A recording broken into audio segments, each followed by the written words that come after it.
a dish named after the biggest ranch in the USA and at over 825,000 acres. Wow. It's over twice the size of Greater London.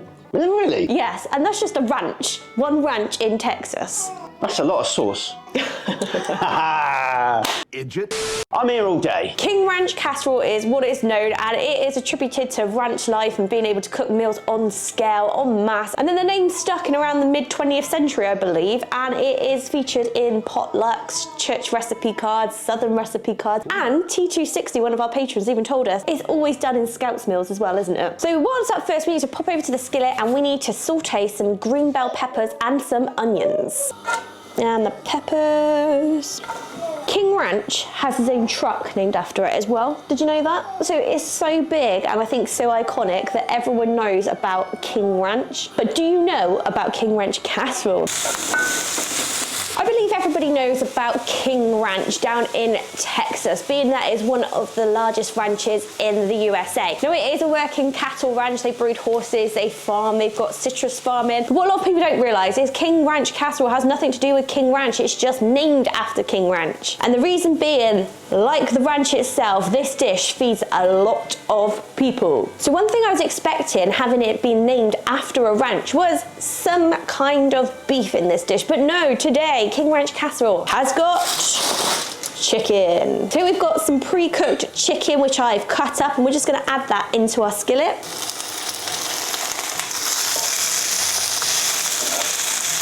I'm going to go in with a pinch of pepper, a pinch of chili,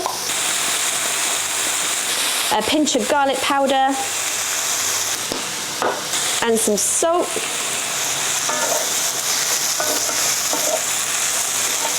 And then we have to go in with some crushed tomatoes or chopped tomatoes.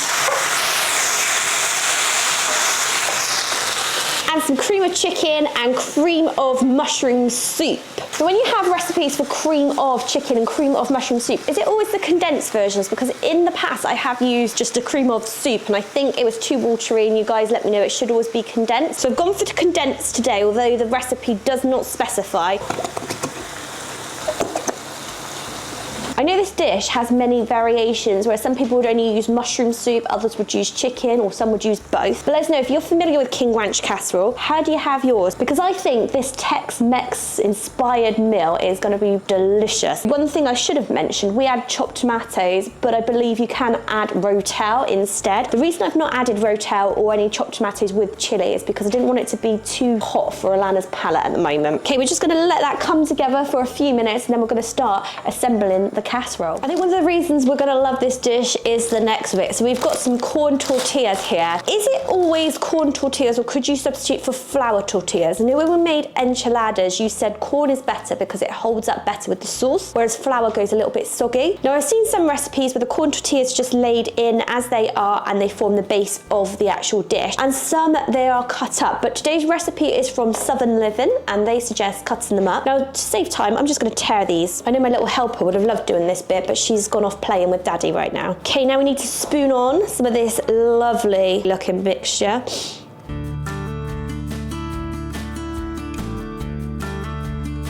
And because this is Tex-Mex, the next step, shredded cheese. Okay, we're just going to repeat those steps, so we are going to layer it, so it is kind of going to be like a lasagna. I guess at this point, if you did do the whole tortillas rather than strips, it would make it easier. But I guess when you're serving it, with it being in strips, it might be easier to serve, because sometimes if you put a whole tortilla at the bottom of the pan, same with pasta sheets, it can be kind of hard to serve up, can't it, as you try and spoon it out? But I don't think it probably will have any impact on the taste. Okay, second layer.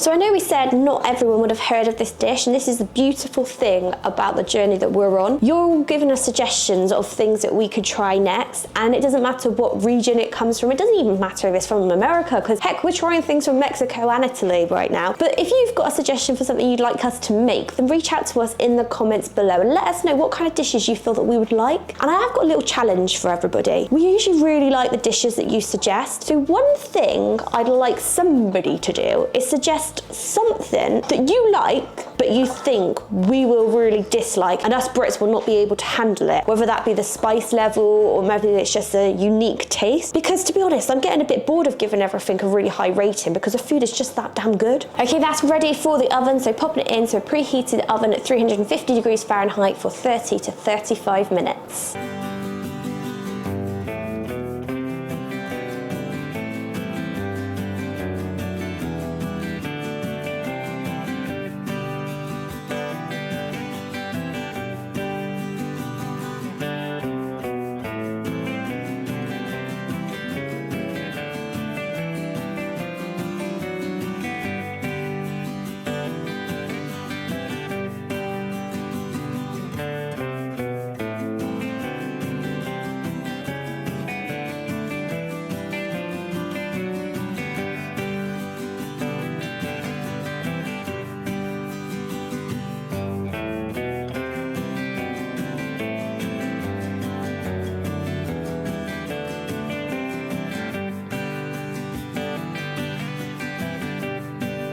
Okay, so looking at this, the first thing I'm thinking, I can see a resemblance to lasagna. I said that. Now, I Did don't you? know if people think that this is like a Mexican lasagna, but apparently it's a completely separate dish. I think we need to try Mexican lasagna as well, but this smells incredible, and I like that kind of, I can say like a sweetness that you get from the corn tortillas. Are you going straight in, my darling? That's corn tortillas, is it? It's not pasta? No, that's tortillas. Which is not hot, darling? Not hot. Oh, we've got a thumbs up. What can you taste?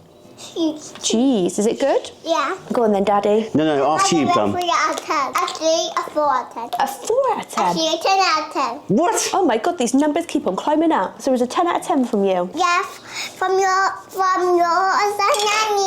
My lasagna. Well, this one's called King Ranch Casserole. I think it's a bit like a lasagna. King Ranch Casserole. Yeah. I'm going in. I'm going into again. This is obviously King Ranch. This is what was used to feed the cowboys and stuff in the ranch. Oh my gosh.